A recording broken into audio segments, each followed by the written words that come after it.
Just to recap, so particles in the nucleus of atoms, if they're unpaired or an odd number of particles, then particles can have a magnetic effect. This effect is caused by their spinning. So a particle, a proton, say, or a neutron, as it spins, creates a magnetic moment or a magnetic dipole, a very small magnet, in effect, a north pole. So in this case, we can use the right-hand grip rule for solenoids or coils, which involves looking at which way the current's going, and if it's going up the front of the coil, down the back, up the front, all the way around, our fingers follow the direction of the current around the coil, and our thumb will point to the north end of the coil. You can also do it for individual wires using the right hand grip rule and tracing the field through the center here, out and then back around.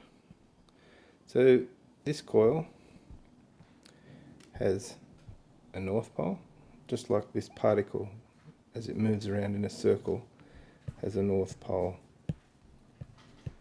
towards the top in this case.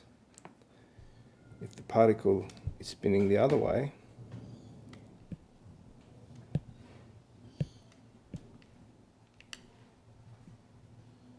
around this way, then if our fingers follow the direction of the particle, the rotation around this way, our thumb will point down on the right hand, will point down, meaning a north is created in this direction.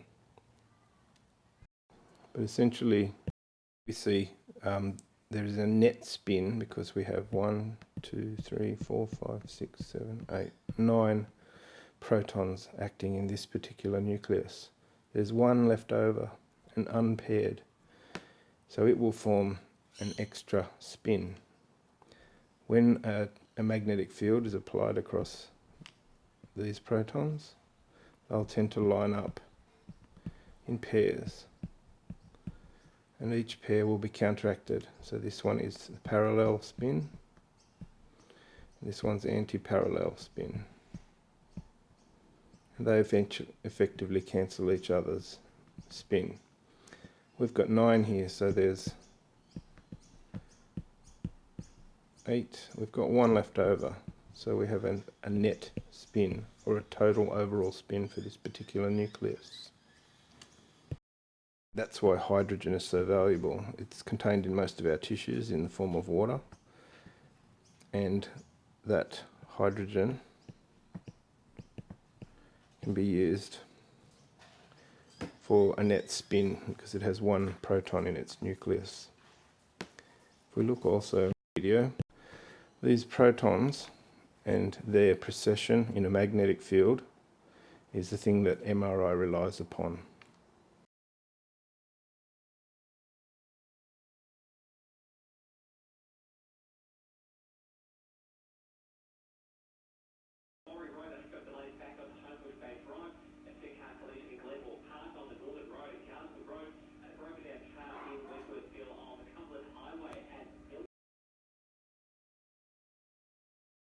Previous one, we have gravity acting straight down. Just change that colour. A little bit like the magnetic field that's applied to a proton, an unpaired proton, in the MRI process. But if it's parallel exactly with the field, it will stay upright. As it loses energy and starts to waver or tip against the top. And remember, we have a force, or a field acting on this top field. So the field here, let's see the proton, or the top in this case, using gravity as a field.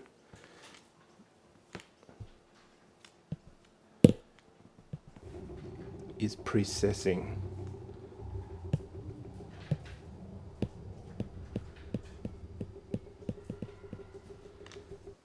So its axis is rotating around an angle around this vertical, and on the other end it's also rotating around that vertical. So not only is it spinning, but it's precessing, its axis is rotating. The Earth also does this somewhat. Our Earth, as it spins around the Sun, is tilted over at an angle, and it tends to wobble a little bit. So we're going to look at these